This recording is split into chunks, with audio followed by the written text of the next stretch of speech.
Welcome to the Learning Pines YouTube. We hope this video helps. You start by updating your workspace. Run git fetch and git pull so you are working with the latest commits. Then open Visual Studio Code and go straight to source control. The conflicted files appear in a list. Use the inline merge editor or enable git lens for context.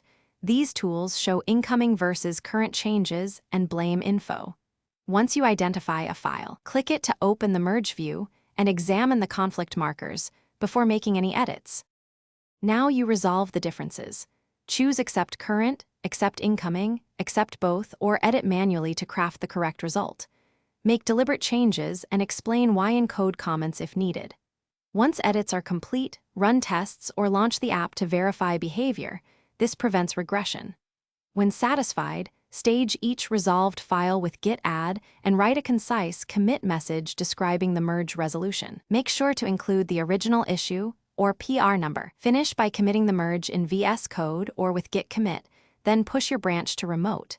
If something goes wrong, you can abort the merge with git merge abort, rebase onto the latest branch, and retry the merge to reduce conflicts. For persistent problems, open a visual diff tool to compare versions side by side and create a minimal reproduction to isolate the failure.